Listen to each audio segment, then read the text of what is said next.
Assalamualaikum warahmatullahi wabarakatuh.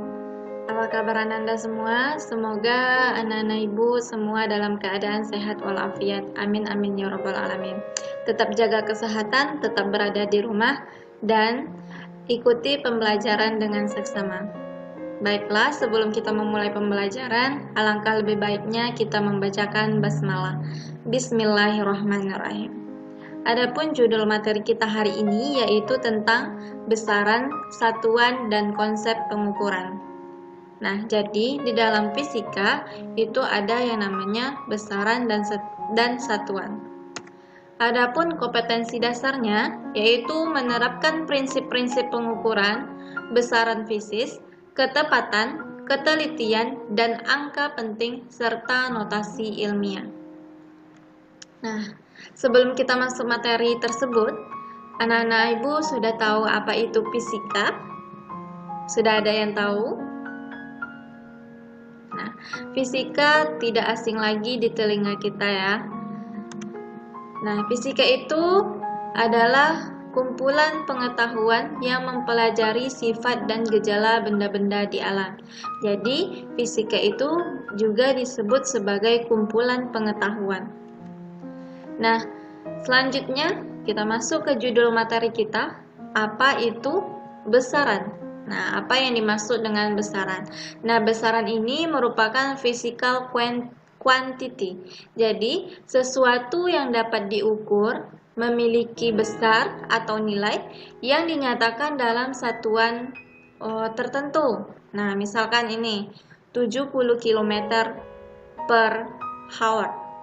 Nah, jadi kilometer per hours ini itu merupakan besaran dan memiliki nilainya yaitu 70. Nah, selanjutnya 4,5 meter. Nah, jadi satuan itu selalu mendampingi nilai dari besaran tersebut. Selanjutnya, di dalam fisika, besaran itu ada dua macam, yaitu besaran pokok dan besaran turunan. Nah, jadi sudah kita jelaskan bahwa besaran tersebut adalah sesuatu yang dapat diukur dan memiliki nilai. Selanjutnya, besaran pokok.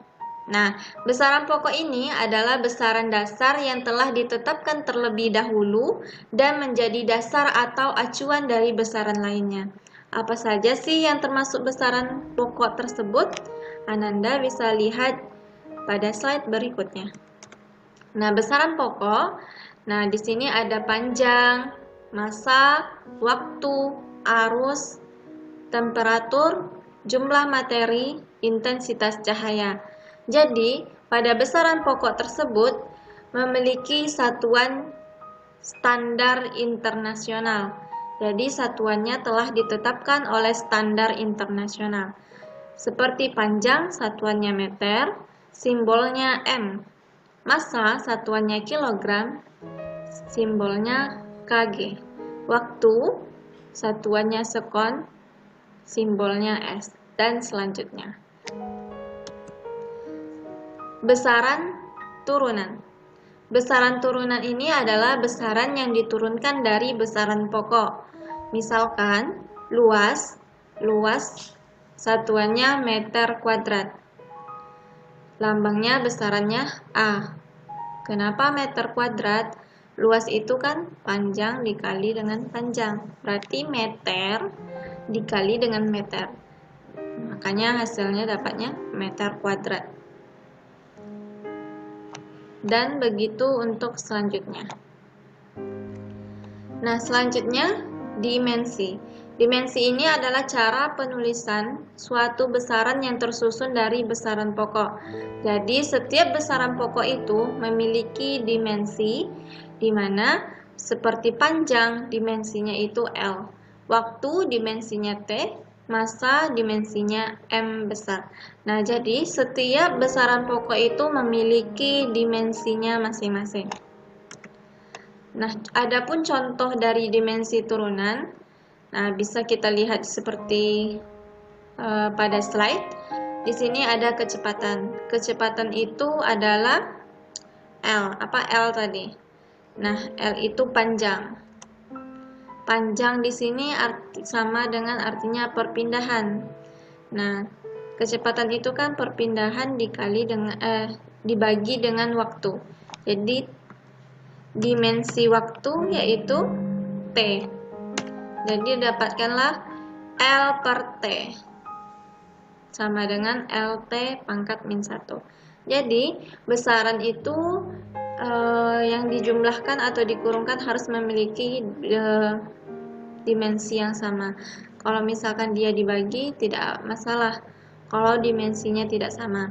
Tetapi ketika dia dikurangi atau ditambah, dimensinya harus sama. Seperti contoh di bawah ini, M1 ditambah M2 sama dengan M3. Nah, hanya sekian materi kita hari ini. Semoga Ananda semua paham dengan apa yang telah disampaikan.